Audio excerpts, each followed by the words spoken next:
This is the Seeing Eye to Eye podcast with Max Medert and me, Shannon Wong. This is podcast number 2. And good evening, Max. Good evening, Shannon. I didn't think we would start it this way. I like it. So right. Today, last time we talked about me, my jaw got sore. I went too long. So now let's hear about you. I think our viewers want to know. Who is Shannon Wong? What's your story? Well, where do you want to start? The beginning. Okay.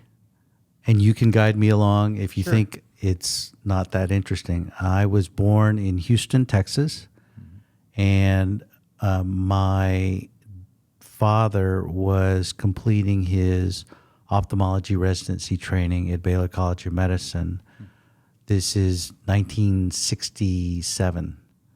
And when I was 1, we moved from Houston to Austin. And we lived in Northwest Austin. And I grew up in just a normal Northwest Austin suburb.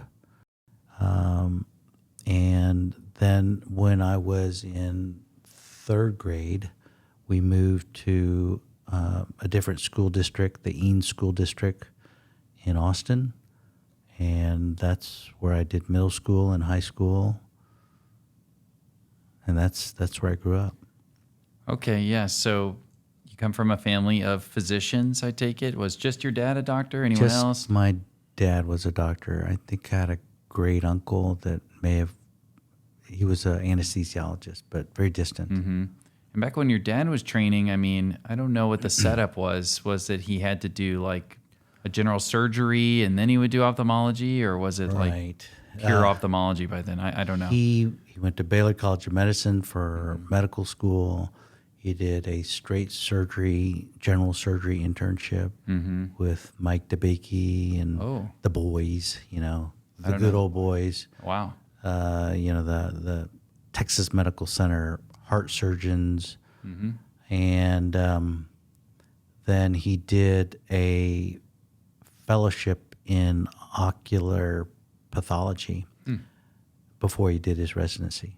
And he finished his residency, I believe, in 1968, and that's when he moved to Austin. Wow. Okay. Yeah. What was school like? Was it clear like Shannon Wong was going to be a doctor just like his dad? He'll hang out with Dr. DeBakey, these big leaguers, or what was it like? No, I would say I was a good student in middle school. I was a above average student in high school. Those were tough years growing up, because just there was, bottom line is I was the only minority kid going to school. So I got some of that. Right. And, but then, if I had my choice, if I had athletic ability, I would have become wealthy doing professional sports, but I did not have athletic ability. So I saw basically my dad have a pretty good life. And I go, well, if I can't do what all or a lot of young boys want to do, something glamorous, maybe I'll have to make a real living and take the pathway to try to get into medical school. And you don't feel like, or was there any pressure, is maybe a word someone would use, to go into medicine and to kind of follow that path? Or was this just you being very rational and logical and kind of deriving this yourself? I think a lot of children are influenced by what their parents do. And if their parents seem to enjoy what they do and they can provide for their family, then it makes you think, well, maybe that's not such a bad way. Sure. Yeah. So was there... So there was no pressure. There was no pressure. They never said, you should go to medical school. They don't sit down every Wong child and go, this is the path. This is the light. Because you have siblings that are doctors, really. right? At least one, maybe one. 2. Yeah, I have one brother who's an ophthalmologist. Okay. No, they didn't really put pressure. They always said do well in school. And no, nothing direct that I can remember. What sports did you try out, by the way? I'm curious. I like basketball. Okay. Were you on the team or I was on the team, but the varsity team? I made a varsity team. I was not a Wow. star athlete by any stretch. But you made the varsity. That's pretty good. Okay. But yeah, you realized you wouldn't make the big bucks. I made a varsity team at a small private school. Sure. Where probably It's good everybody can make context. the varsity team. D11 or something. Yeah, I got you. That's I got you. right. Yeah, no problem. Okay, so then you're a senior in high school. You've mastered basketball, but you realize you want to go into medicine. Was there any other option on the list where you think maybe I could be a scientist in any other way, or was it still just medicine and I'm going to apply to college and that's, I'm going to guide myself that way, or what was your strategy? So I'm the youngest of three boys, and I was influenced by what my brothers were doing. And there was always an understanding that, you should learn business. So I had an older brother Sean, who was going to Rice University. He's 4 years older than me, and he studied economics at Rice. And I thought, okay, well, maybe I should do that. So I started doing economics classes, which are kind of like business classes at the time. And it was okay, but I fell asleep all the time in the lectures. So obviously I was it wasn't captivating me. Sure. So I wasn't good at math, but I knew I could remember things. So I picked the easiest, the second easiest natural science major, biology. I think the easiest at Rice is kinesiology, but biology is second easiest. And I go, I can remember things, so maybe I'll just do that. And did you have a minor? No. No, kept it clean, focused. I was trying to keep up with other students at Rice that had far more academic horsepower than I did. So I was in a process of trying to figure out what I was capable of. I didn't even know if I could hang with these people. They're all like super smart. Back in the day, I think the statistic at Rice University, this is in the 80s, was that half of the students were valedictorians. And I wasn't valedictorian. I wasn't even close. So I thought, well, can I hang with these people? So I was just trying to learn how to study, how to kind of develop my academic stamina. How much sleep did I need? How much studying did I have to put in? And so I didn't have the bandwidth to do a minor. I just wanted to get through biology. How many all-nighters did you pull as a college kid? Do you remember? A lot. A lot. A lot. I'm the person who has to, I remember I would say, you have some people who have that natural ability and you have some people who work hard. I'm the work hard person. But it was interesting. I learned to, at that early stage in college, how people smarter than me, or who I thought they were smarter than me, how they learn, how they study, how they organize their mind. And that was the big, and I felt good being around them because I felt like I was around very high functioning humans. And I could learn by watching how they manage their time and their habits. And it was the process that started in college, and it continues even to this day, of like identifying high performing people and learning and adopting characteristics that they have, emulating them. It's like, what do they say? You should play tennis with people that are better than you. Yeah. So you get better. Yeah. Or I remember there was this interview with a sportscaster interviewing Tiger Woods when he was a child. They say, Tiger, who's your golf hero? Who do you want to emulate your game after? He goes, none of them. I want to emulate my game and take characteristics of all the greats and compile that and make that part of my game. Sure. And so you're wrapping up college. Did you play basketball at Rice? I played intramural I played intramural football. I played intramural basketball. And in college, as a stress reliever, I started to jog. Mm-hmm. So, yeah, I tried to stay active. That's good. And so you're wrapping up college. Now it's time for med school. You know, you tried business. It was too boring. Then you did biology. You harkened back. You remembered your dad, and it's time to do it. Time to go to med school. What were you thinking? Were you still concerned about hanging with the big dogs, or were you feeling pretty confident? What was that like? Well, you go to Rice. The expectation is you should do better than average. I thought that was the expectation. Mm-hmm. So a lot of these Rice students were applying for very competitive medical schools. So I thought, well, what was I thinking? I thought I want to go to the best medical school I can go to. Mm-hmm. And, well, my dad went to Baylor College of Medicine, and it seems to be the best in Texas. Well, I didn't go out of state. I went to the best, I think it's officially the number one college in Texas, Rice University. So I thought, well, what's the number one medical school in Texas? What's considered Baylor College of Medicine? I didn't really feel like I had to go to some place far away. So I said, I would like to apply to Baylor College of Medicine. But I remember my grades were kind of like on the border for being super competitive there. So then I took the MCAT, and I remember my MCAT score was like 1 point below the cutoff to be considered for early admission to Baylor College of Medicine.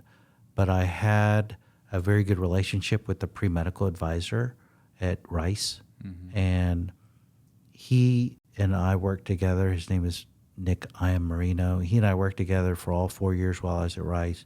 And he basically kind of went to bat for me and said, hey, Baylor College of Medicine, can you guys consider Shannon as an early applicant? And they accepted me, as an early applicant. Yeah, this is something, I have not thought about, is just these connections you make and really investing in these resources that you have at school. I don't think I did a good job of that, so that it definitely paid off for you to do that. I've learned that relationships are huge in life. How to build relationships, it's one of the many superpowers that people should really develop. Mm-hmm. And so you get this kind of a nod from Baylor, basically. Okay, we'll take a look at this guy. Did you have to go and interview in person? What was it like? Oh gosh, I haven't thought about it in so long. I know it was an in-person interview. Mm-hmm. Heck, this was circa 1988. There was no internet. So you sent your carrier pigeon, and right. It came back. So I remember, let me think here. I was in Houston, and I did remember I went to the post office. No, wait. That was for residency. Let me think back. College. I think it's just, you get their application, you fill it out. And my plan was, if I get in, I'll go. Mm-hmm. And they'll let you know by, I think, early December. That's early, yeah. So I knew if I didn't get in, the application process didn't close until maybe end of January or something. Mm-hmm. So my backup was I would submit applications to the other schools. Mm-hmm. Somehow, I don't remember much about the interview process. I really don't. At Baylor College of Medicine. Do you remember the feeling you had being there? What was it like in 1988? I thought it was like, that was 1988. I knew about Top Gun. The original Top Gun had come out. Uh-huh. And I thought, oh, this is where the best of the best go. Okay. And it's in the Texas Medical Center, which is the largest medical center on the planet. And greatness came out of Baylor College of Medicine. I thought, wow, I would love to be a part of that. Mm-hmm. I didn't have any aspiration above and beyond that. Sure. And I I'd been grinding away for the 3 years and 1 semester at Rice, really just hyper-focused on getting into medical school. And then, early December, I got a letter in the mail. They don't let you know by email because email didn't exist, and I got in. That's great. If we could do a hypothetical, let's say Baylor sends you a letter and they say, we're sorry, Shannon, it's not a good fit. What would have been your pivot? I'm curious. I would apply to the Texas schools. Mm-hmm. I mean, I would think that back in the day, and I think it still rings true today, Southwestern is another top medical school. Mm-hmm. And then I might have just looked out of state, but I would bet my best chances would be applying in state. I probably would have looked at UT Houston because I was in Houston. I didn't mind being in Houston. Mm-hmm. What other schools were there? There's like Texas Tech. I probably would have tried someplace besides that. But that would have been my thought. I didn't really have to go there. Sure. No, it's just Fortunately. interesting. I mean, nowadays, some folks are very regionalistic. I wasn't, for example, but a lot of people look everywhere, right? They look at all the coasts, and then they have to factor in where they live and how people are prejudiced against where people are from. So maybe you don't get any West Coast love because you're from Texas, or maybe East Coast. I don't know. Yeah. And so even if you want to go to a place, it may not matter just simply because where you were born or where you live or Right. went to school. So I was curious if you had thought ever about like an alternative dimension where maybe you end up on the East Coast. Like, I guess eventually we're jumping ahead. You did end up on the East Coast, but Right. Could you have seen yourself living anywhere else? At that point in my life, I didn't imagine that. Mm-hmm. I just really wanted to get into medical school and go to Baylor. I think that's because, another thing is that I had my other brother, Sean, who's an ophthalmologist. He also went to Rice, and he went to Baylor College of Medicine. My dad went to Baylor College of Medicine. And so I go, well, that's where I should go. Okay. I think that played an influence looking Very back. clean. Yeah. Yeah. No, that makes sense. Okay, so you get into Baylor, and medical school has probably changed a lot in some ways and maybe not in others. Walk us through your years. Let's start with the first year and then go from there. It was cool because there were people from all over the country who were super smart, and they went to great schools, and everybody was kind of on the same path. We all wanted to become physicians. And they were just, I remember, so Rice kids are super smart. And then if you take like the top 20% of the Rice kids and you throw them into another school, that's kind of like Baylor College of Medicine. And I thought, this is cool. So now I'm really it's even more elite. And I like that. So I go, well, it's a new game. And now these guys are probably even smarter than the people at Rice that I was trying to learn if I could hang with them.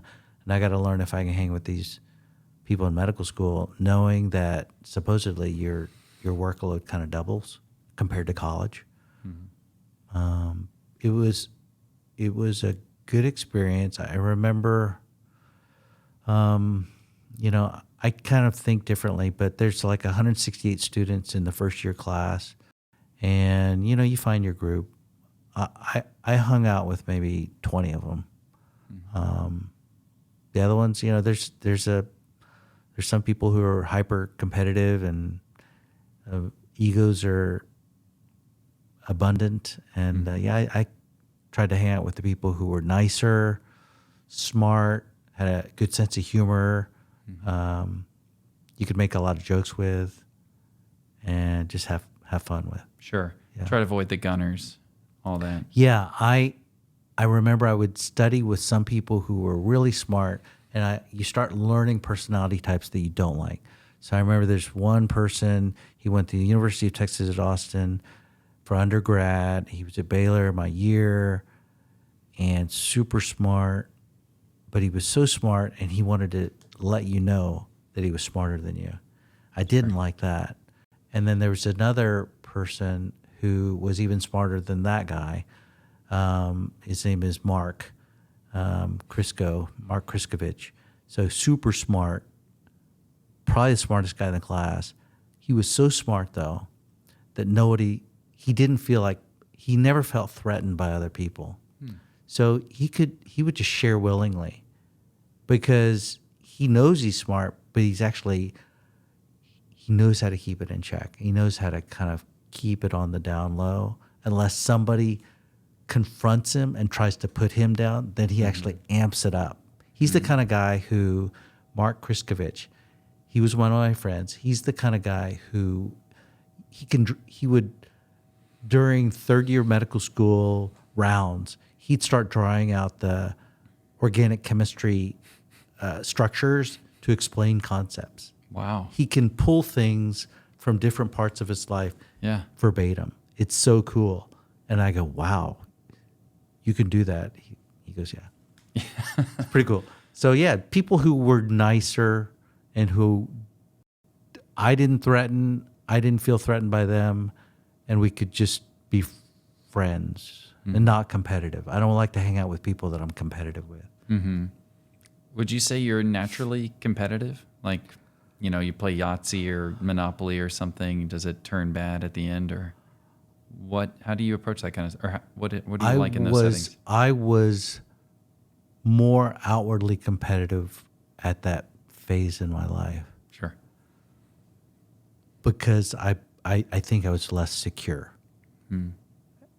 As I evolved and got better, I became more inwardly competitive and less outwardly competitive. Mm-hmm. And we can go into that later on, but I used to care about what everybody else is doing, and I would check on them and compare myself. And I realized over time, if I just figure out my own game and execute my game plan, I don't need to. It's not a good use of my energy to be outwardly competitive. No, I like that. I think that's a really good way of thinking about things.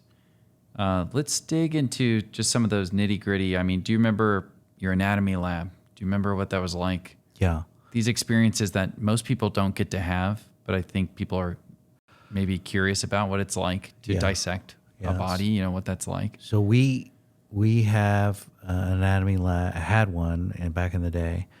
So I started medical school. Oh, excuse me. I graduated college 1989. So I misspoke earlier on the date. So medical school spanned from 89 to 93. So we're talking 1990, 89, 90, first year anatomy lab. Yeah, you have people who've donated their entire bodies to the medical school for medical students to dissect and learn anatomy. And that's what we did. I mean, when you get to the anatomy lab, they're sitting in these stainless steel vats that I think have formaldehyde or something like that, because it smelled bad. And then the anatomy teacher goes over what we're learning, and you locate it on the body, and you cut through the skin, you cut through the soft tissue, and you find the nerves and arteries and everything. It was a great learning experience.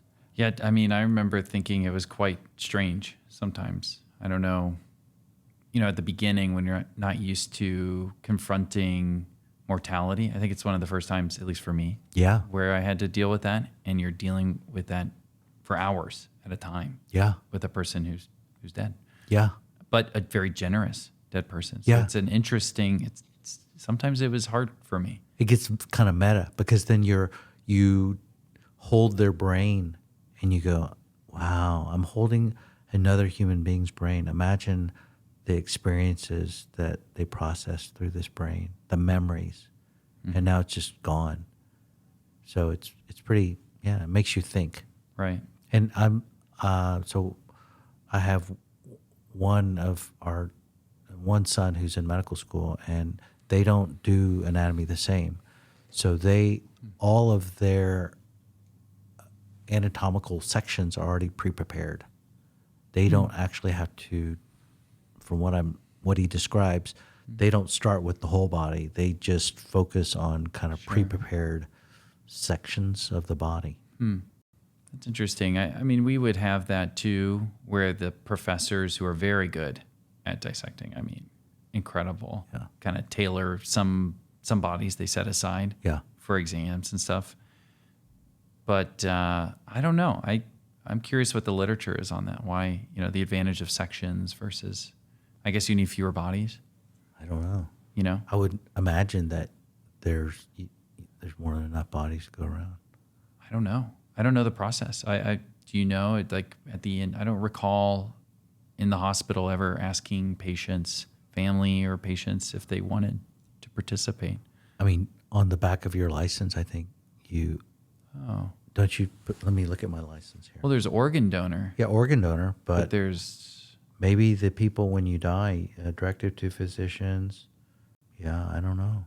I don't know the process. Yeah. I should know, but I don't. Well, you'd think it'd be more obvious because there's so many medical students every year and there's so many cadavers. Yeah. Where are they coming from? So that's something we can look into, I guess, off the radio here. But so other things that are really critical. So you're in the classroom right at the beginning. You're talking about your experience studying and stuff like that. And now it's third year. That's when you transition to the floors. What was it like? Yeah, at Baylor you go 18 months of basic sciences, then the following 2.5 years are clinical rotations.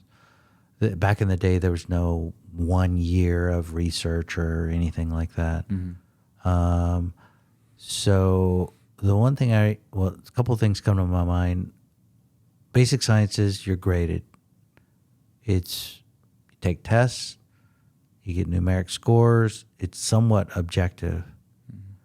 And that's the way it was in college and all the grades K through 12. It's for the most part, it's objective, or you write something down and it's objective.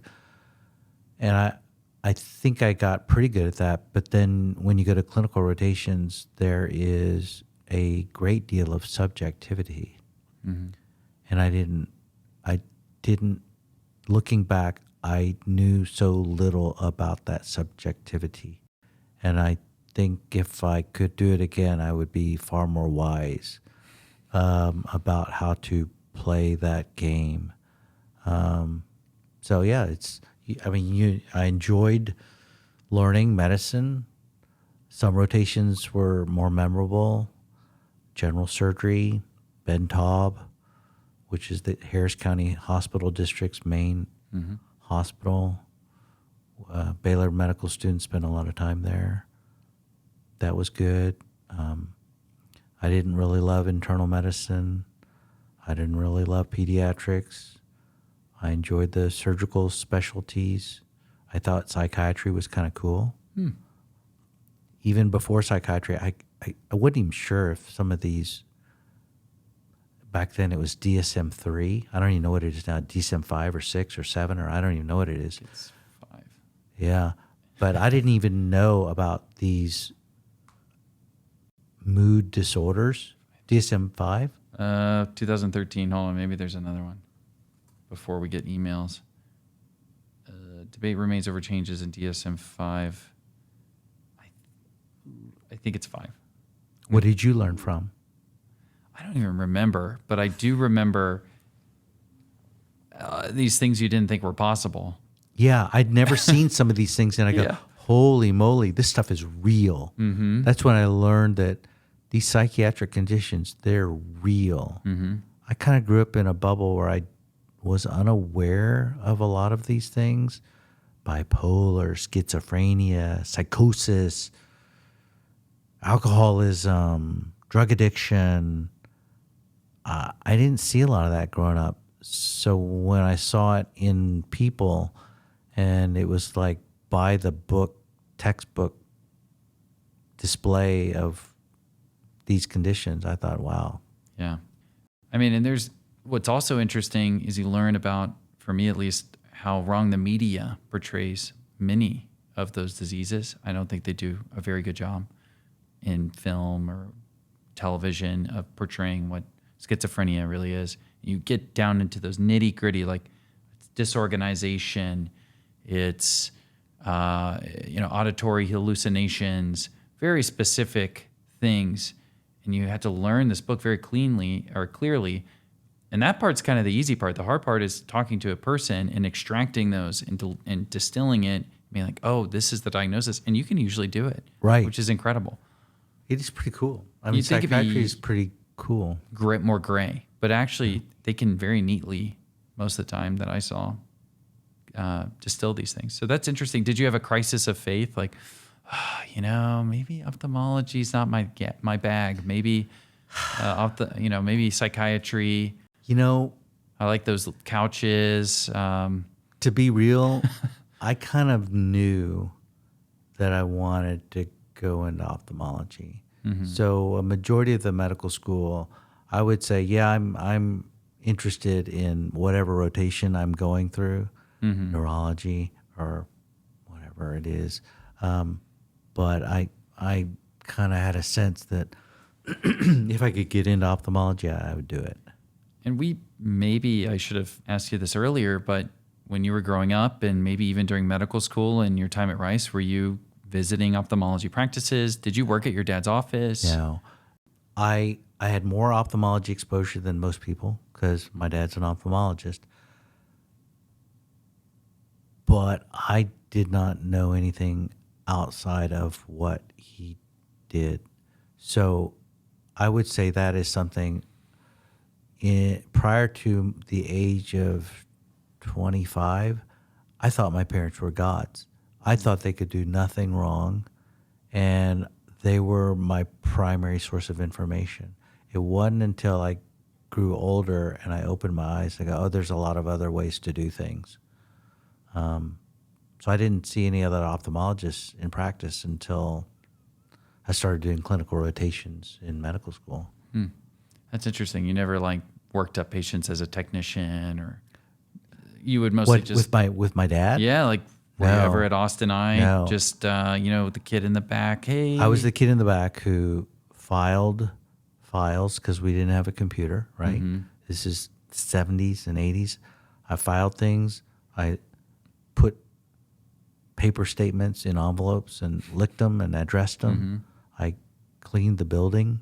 Really? Yeah, I did the scut work. I didn't do any high-level white-collar duties. Never shadowed your dad?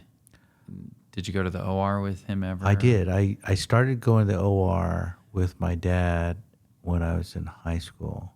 So he would do cataract surgery at a hospital called St. David's. And I actually worked in St. David's in high school as basically, the term back then was an orderly, but I guess they would now call it a surgery center assistant or something like that. But basically, I'm off the floors, and in between mopping floors and taking out the trash, I would watch eye surgery, and I met other ophthalmologists in town. And so I kind of know, I'm aware of ophthalmology in Austin and the people my dad knew. So I kind of know the history of ophthalmology from the 1960s to present day in Austin.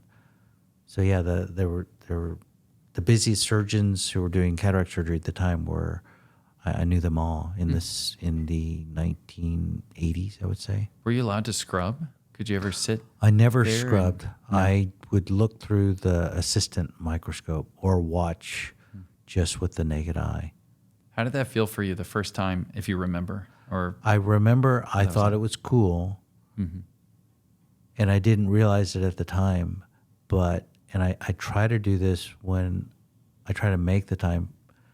When somebody comes in and watches me do surgery, I try to spend 2 to 3 minutes with them beforehand saying, this is what we're going to do. So you actually understand what you're watching, because I watched and I didn't even know what I couldn't contextualize it. I didn't know the eye anatomy. I knew there was a lens that was coming out, but I didn't know the significance of anything. When I was watching my dad do surgery or the other doctors, I knew I wasn't supposed to ask questions. It was a quiet OR kind of setup. Right. No, or they would have the nurse and scrub tech kind of banter, but I'm not supposed I'm just the high school student or the college student working for the summer. I'm not supposed to really, I'm supposed to be lay low. Okay. Okay.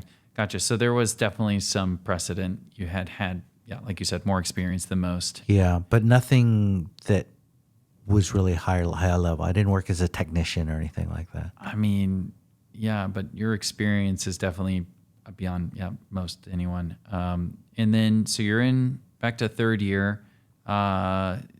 Did you have an elective? Were you able to choose ophthalmology? Yes. You said you could kind of, Yeah, you had so some time there.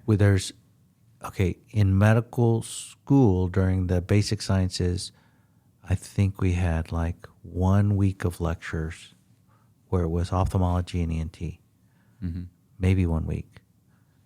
And then during your clinical rotations, I think there's a combined ophthalmology ENT elective or rotation. I think it's 2 weeks of each for a month. I think that's what it was.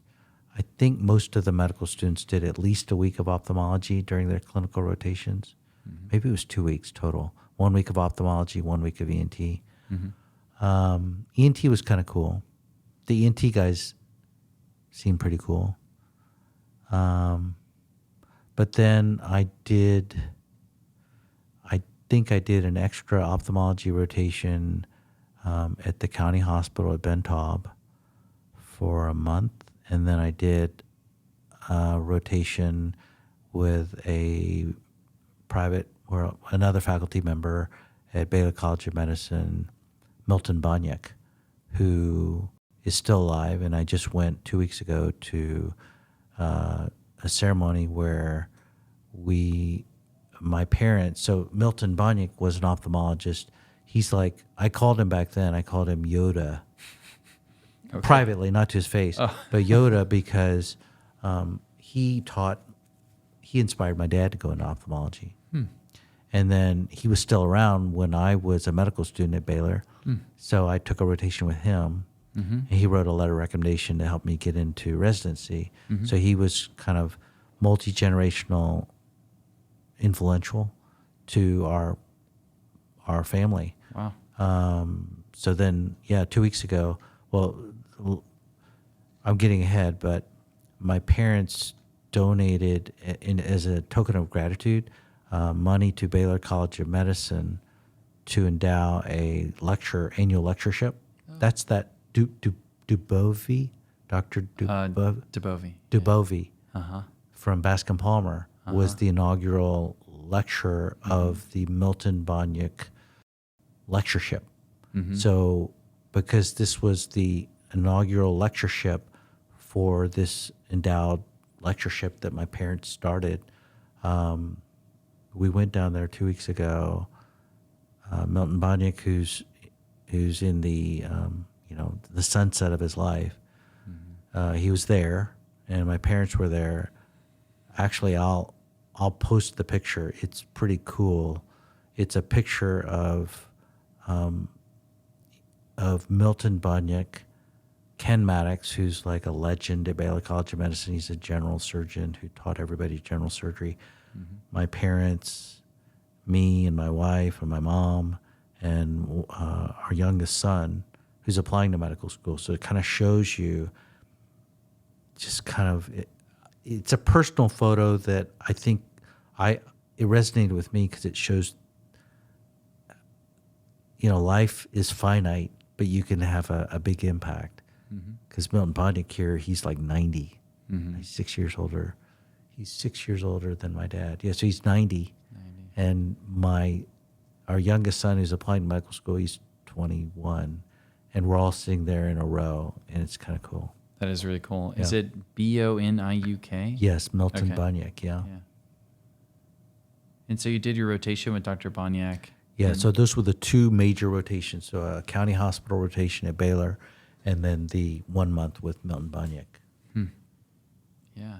And he was a pathologist? Ocular pathologist. That's why they sponsored Dr. Dubovy, because he's an ocular pathologist. Yes, that's right. And so my dad did a fellowship. Oh, that's right. Yeah. In ocular pathology before he started residency. Yes. Okay. Yeah. It all comes together. Yeah. Okay. Very nice. and you were hinting at letters. You had to get prepared, right, for residency. That's the big game. Right. To me, I think residency is where the metal or the rubber meets the road. What was that like? What were you thinking? Were you feeling confident? How was Shannon's mind? I cast a wide net. So I would say I'm a good or above average student, but I am not what I would consider an elite student. Like your MCAT score, I can't do that. So that's really, I admire that. One of our kids has that elite brain, and I'm amazed at it because I go, wow, you're doing things I could never do academically. That's so cool. But when I was applying for residency, I remember I applied to a lot of schools. I still have the list. It's probably 40 to 60 schools. And yeah, you you're only going to get one of two options as the outcome. You're going to get into one or you're going to get into none. Right. It's a binary outcome. Mm-hmm. So I applied everywhere. I interviewed probably at 6 to 8 places, and I got into probably like my 6th ranked choice. Let's say I interviewed at 8 places, I got into my 6th ranked choice, and I thought, oh my God, it was Temple University in Philadelphia, Pennsylvania. I go, I don't know much about this at all. I don't know anything about Philadelphia. I've lived in Texas all my life. Well, at least I got an ophthalmology, so I'm happy about that. But this Philadelphia thing and this Temple thing, I hear it's in a rough part of town. I don't know how that's going to work out. So back then, you get into residency. So I was fortunate to get into ophthalmology residency at Temple, and it ended up being a great experience. But you have 1 year that you have to spend as an internship because ophthalmology residency starts the 2nd, 3rd, and 4th year after medical school. Your first year is an internship. So I chose that's the point in my life where I was pretty much done with Houston. I've been in Houston for college and medical school 8 years. I've been in Texas all my life. I'm a single guy. Maybe I should get out of Texas. So growing up, California was kind of mythical. California, glamorous.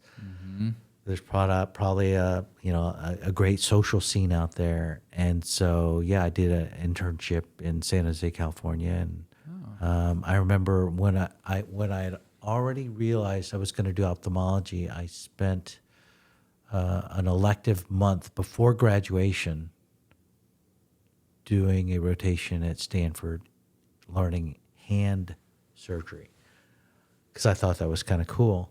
And so that was also an excuse for me to live in the Bay Area for like 6 weeks. And it was awesome. I thought, this is awesome. I'm living the dream. Here I am in what I consider a resort community at the time, the Bay Area, San Francisco, San Jose, Berkeley, that area. And then I knew I was going to do an internship there. So I ended up spending probably, 13, 14 months out in California between the final 6 months of medical school and starting residency in Philadelphia. But it was great. It was called the Santa Clara Valley Medical Center in San Jose, California. I did a transitional internship. It was good. I mean, you work hard, but it wasn't probably as brutal as like doing a straight surgery internship at Baylor College of Medicine. No. Yeah. Did you have ICU? What was your... I did have ICU. Oh, man. What was that like? I had ICU in medical school, and I had ICU in somewhat, probably just as part of my internal medicine rotation during that transitional internship. I don't remember a lot. I just remember you had to go through and get all the labs, track their temperature. There's learn ventilator settings, learn medicines, learn ins and outs and how much fluid and all this other stuff. And you just do it because you have to. But it wasn't like something I loved. Did you have to draw the labs yourself? Yes. Or was there a phlebotomist? Yes. No. I learned. That was another part of the experience. It, like when I would growing up, I mentioned like in high school, in middle school, elementary school, I'd work in my parents' office, ophthalmology practice, but I'd do all the scout work. Mm-hmm. Clean, pick up trash, organize things, nothing academically challenging, intellectually stimulating. Baylor College of Medicine, you do all the scout work. You sew up people who are in the emergency room. You change dressings. You draw all the labs. And I did that as an intern as well. And I kind of developed a do-it-yourself mindset. I can do it all. I'm not too good for anything. And I had that mindset. I carried that forward a little too long, even into ophthalmology practice. I'll do it all. I don't need to hire staff. Right. I don't need to hire other doctors. Ophthalmologists can do everything. We can do contacts and glasses and primary eye care and eye surgery. Contextually, my dad grew up and practiced doing comprehensive ophthalmology, and he did retina detachment surgery. He did oculoplastic surgery. He did refractive surgery. Wow. So that there's a transition. Even ophthalmologists back in the day, they were ophtho and ENT, right? Right. EENT, eyes, ears, nose, and throat. And then it came my dad's generation where it was still comprehensive. And I think as time has gone by, we've all kind of learned that having a division of labor and working collaboratively, letting retina people do retina, letting cornea people do cornea, letting refractive people do refractive is a net win for everybody. Right. But I had to get over that because I grew up with we'll draw our own labs, do everything as the intern. What were your hours like as an intern or maybe a resident, if we want to skip ahead a little? Internship wasn't that bad. I think medical school was probably a little harder. So Baylor, they beat you a little bit. And you have to learn how to take the pain. Yeah. I remember even the mindset carried forward to internship where I was doing surgery and the co-intern said, you got to learn to take the pain. Hit me again. Give me another admission. Hit me again. So you just had to prove yourself. Right. You were always having to prove yourself, and sleep was really optional. I think they kind of cracked down on that after that time in my life, and now they regulate the hours.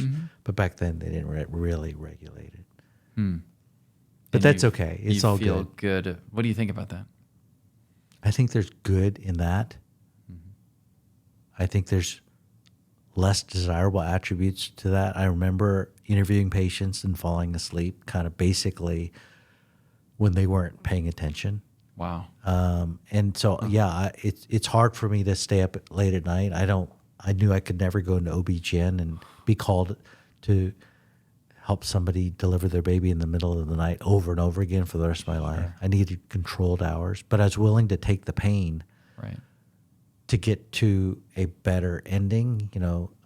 I can suffer as long as I know there is a higher aspiration waiting for me down long term, which was ophthalmology. Right. And okay, so intern year was easier. That's interesting than med school. I think in some ways it was because I think I got more sleep. Sure. And you're in that beautiful San Jose.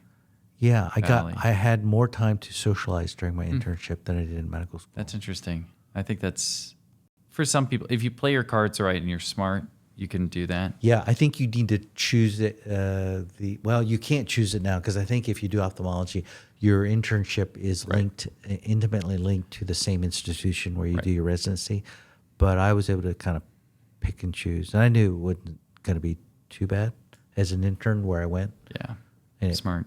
And you were single. Yeah. You had no other considerations. Right. other No, than- just stay fit, hang out with friends, socialize, do the work at the hospital. That sounds good. Yeah. So then now you're in Temple. It's I don't know much about Temple. I interviewed at University of Pennsylvania. I did not interview at Wills. Yeah, no, I did not. Not for residency. So that's all I got. I don't recall. Yeah. Philly. Where Temple was. Now we're circa 1993. No, excuse me, circa 1994. Go to Philadelphia. I think I may have visited it briefly, maybe like take a train through it or something like that. Let me think here. I did visit Temple to interview for their ophthalmology residency. That was an in-person interview. I remember, I don't think about it, but now I can recall being there and talking with the residents and the faculty and kind of seeing the physical facilities. It was fine. What was the structure? Like, is there a VA? Is it a county hospital, or is it just Temple's own private? Like, But back what's in the the day, setup? it's Temple University Hospital, which is part of Temple University School of Medicine. And it's in North Philadelphia, which is the rough part of Philly. And there was a children's hospital called St. Christopher's. I don't even know if it still exists. It was also in North Philly. And then there's a private hospital that we rotated through at Temple called Lankenau Hospital. It's in the main line of Philadelphia, which is the more affluent suburban area. And then we spent some time in Wilmington, Delaware, at Wilmington Hospital, doing ophthalmology there. So those were kind of the 4 sites where we learned ophthalmology. And I had reservations about being there, but I quickly realized that, hey, there's the University of Pennsylvania there, and there's Wills, and look at there. They have lectures early in the morning before the Temple clinic or lectures even begin. They have weekend conferences quite often, and the Temple ophthalmology residents interfaced with the Wills Eye faculty quite a lot. So I just tapped into all those resources. So I would get up early in the morning. I think if they had it like 6:30 or 6:30 lecture, 6:30 to 7:30. Every morning at Wills, there was a lecture. And I would get there early. Wow. And then 7:30 to 8, I'd commute to Temple, get to Temple by 8, do my day there. And then on weekends, when there was a conference, which there's a ton of them at Wills and Shea throughout the year, I would go to those. So I was I was trying to learn as much as I could. That's impressive. I think a lot of people would not do that. Did your co-residents do this, or was this just you? The co-residents did it a lot less than I did. I was more worried that I wasn't getting enough. So I go, well, I'm here. I need to make the most of this. The people. I need to make the most of this opportunity. Because if there's even a remote chance I'm not getting the full picture at Temple, I'm going to tap into these people. They supposedly are like the best of the best. Sure. So let's go there. That's really great. In Chicago, there's a shared lecture series there where all the residencies are invited every week to learn together. And it's more structured than what you're describing, but I think it's nice that Wills even let you come, honestly. Yeah. Why? I don't know if every place would do that. Yeah, some of my best friends I made were Will's residents. Interesting. How many per year at Temple? Was it 3? 3. Okay. And what was your call like, back in 94? Okay, so the call, we had a big Motorola flip phone where the battery was on the outside. Yes. And yeah, I remember that was how I'd have a beeper, Uh-huh. and then I had the Motorola flip phone that I could return calls on. And So people wouldn't call this phone directly. no, This they phone paid was, you. they paid you, and then you would Then you call using this call. very sophisticated That's phone. right. It was about like that big, and it kind of just flipped out at the bottom so you Yes. could talk. Yes. And I thought that was awesome because I had a cell phone Yeah. or a mobile phone or cellular phone. I guess that's what we called it. It was a Yeah. Motorola product, but it wasn't too bad. I mean, it's ophthalmology call for God's sake. Sure. But you always get the page. We got a guy who's he's sitting there minding his own business, and some dude jumped him. Mm-hmm. And then, yeah, basically it's like a Coke bottle or baseball bat to the eye. Mm-hmm. And so you go in and you work on eye injuries, orbital injuries, lid lacerations, open globes, that kind of thing. Were you doing this? Were these staffed, or were you alone? It would always be, if it required surgery, it would be staffed. Okay. But if it were just in the emergency room, I think it was not necessarily staffed. It was, it was just me. It was just, if it's non-surgical, I didn't have the attending come in at all. Sure. Let's say you had a question. What was the culture like? Would you call the attending, I or would was call it the the third other year, or residents. I whoever? would call Yeah. the other residents. Okay. Yeah, I think that's something maybe people don't know is that, and it's different at every hospital, every institution, but sometimes if you come in at a certain time of night, you're just seeing the resident, right? Right. There's no other person there in the building. They may not talk to anyone. Right. And usually that's a good thing. It's because you're okay, Yeah. right? They're not nervous. It's a common eye condition or what have you. And they Yeah, take care you of it. kind of just look up in the Will's Eye manual, Mm-hmm. what do I do? And you follow the protocol, and that's how you learn. Right. And it works. That autonomy is important. Yeah. I'd say probably, I would imagine, since you trained, the hand holding has gone up. Oh, really? I would guess. Okay. That's my assumption. Not a bad thing. No, patient safety, right, always comes Yes. first. But I think academics, it's interesting. It's a really tough balance between teaching, learning, and safety. Right. Especially surgery. I don't know if you could Right. comment on your surgical experience. What was that like? Learning cataract surgery, how that was structured for you. I probably did, I don't know. I can't remember how many cataracts I did. Let's say close to 200 cataracts. Mm-hmm. They were all staffed by an attending. Most of my surgery was staffed by an attending. I don't really remember only having a resident staff things. I don't think that was very common. That's pretty rare. Yeah, they would help me in the emergency room and stuff like that. Mm-hmm. I mean, that started the phase of my life because I thought that Temple was kind of it was not an elite ophthalmology program. It was kind of a mid-third kind of ophthalmology program. Mm-hmm. And so I knew I had to learn to teach myself. And that has helped a lot because I've kind of carried that forward over my life.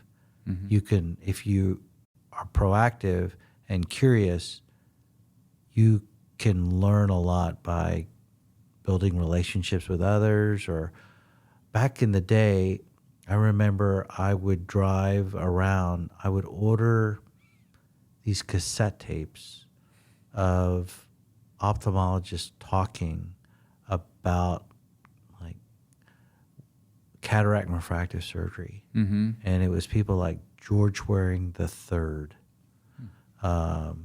Dick Lindstrom, Doyle Stolting. They would be talking about cataract and refractive surgery, and I would listen to these cassette tapes as I was commuting during the day. And that's how I would learn. Nowadays it's a podcast, but back then it was Sure. that cassette tape thing. Like the big plastic thing that has all the little cassettes in them, and you crack it open like a book, or Yeah, the you know what I'm little talking about? little cassette tape, just the little Oh, I'm picturing like you had a series, right? Like I probably probably six would of them. just keep them in like in a little case and put them in my glove Nice. box. Nice. Nothing elaborate. But yeah, I learned to teach myself a lot. Be curious and learn from people who are better than you. So were you thinking at any point during your residency, I want to do a fellowship? No. Why? I thought my dad knew everything. And my brother was working with my dad at the time. And they thought they knew everything. So they thought they knew everything. I believed them. So I thought, I don't need a fellowship. They can teach me everything. But then that started a process where I became more and more aware that they didn't know everything at all. They knew very little, and I needed to keep teaching myself. So even like learning, I didn't learn much LASIK during residency. I took a course on PRK. I think I took a course on LASIK. I know I did. I took a LASIK course. I traveled to Arizona to meet with one of the early innovators of refractive surgery. His name is Charles Casebeer. I don't know if you've ever heard of him. I've never heard of this Casebeer. So I took a course from Charles Casebeer and a course at like George Washington University on PRK. And I did very little refractive surgery. But when I was starting practice, LASIK was emerging. This is 1997. And my dad and brother had invested in the first FDA-approved excimer laser. It's called a Summit excimer laser. And it was approved for like myopic treatments, spherical myopic treatments. Right. No stigmatism. Right. None of that. And so they were using, it's called the automated corneal shaper, made by a company called Chiron, which acquired the automated corneal shaper, which is a mechanical flat making device from, I think, a Steinway company. Anyway, A piano company. I think Steinway instruments of some sort. Interesting. So I'll fast forward, but during the doctor's meeting, remember I showed you that picture of these people, and one of the people in that picture, he was involved with that microkeratome since its inception. Wow. So these are very forward-thinking people. But anyway, my dad and my brother were doing LASIK already. They were the first to do LASIK, to my knowledge, in Austin in 1995. And they seemed to know everything, but just to hedge my bets, I bought some books on LASIK. So I would learn from somebody other than them. Their perspective. And that kind of was good, because then I learned, nobody knows everything. Sure. You got to double check everything, cross-reference it from other sources, have an open mind. Right. And I think I do have a question about practices. Did you have a different job before you worked at Austin Eye? No. I've had one job. Wow. Yeah, so straight out of residency. So the sequence of events was I left Philadelphia and drove to Austin, and I started working like when I arrived. 3 hours after. So you got I there. basically didn't take any time off between residency and working, because Why? I was poor. I had no money. And my wife Betty at the time was we were expecting our first child, and we had just purchased a home With no money. with no money. We got a mortgage, and our let me think here. How many bedrooms did we have? 1, 2, 4 bedroom house. Let me think out. 1, 4-bedroom house, 2,800 square feet. It was about $225,000 back then. So we got a mortgage for that. And I knew how to work. So that's what I did. Wow. Okay. So you were talking about moving back to Austin. This is my only job. Yeah, you said for 20. Yeah. But did you say the stuff about your dad and your brother not knowing stuff after that or before that? Well, think it was I thought before they that. knew everything, but then I realized they didn't. And so I started kind of always, I read every journal I could get. So I had a breadth of understanding that was outside of what they were saying. Sure. I mean, what they were doing was fine, but there's more than one way to do something.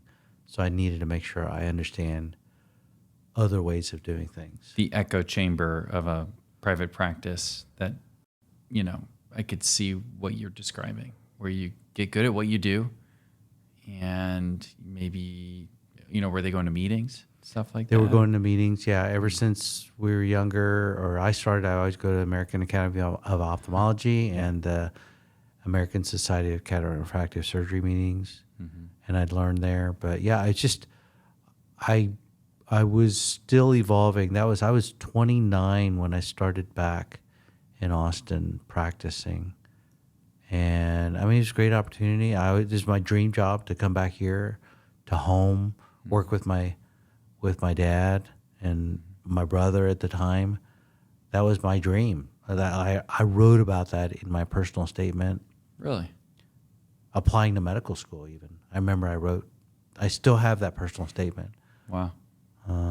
So it was good times. And I've been here since 97, same job. Okay, so I think that's a natural place to stop. You've come full circle, right? You were a young kid growing up, working the shelves at your dad's office. It was always your dream to be there, and now you've made it. And I think that's an amazing story. I really enjoyed hearing about it and learning more about you and your path. I think next time or in the future, actually, we'll circle back and we'll talk about what it's like to be a young doctor and what private practice is like. It's not easy. So this is a good place to stop. So we should say our famous catchphrase. You ready? Ready. Thank you for seeing eye to eye. Good job.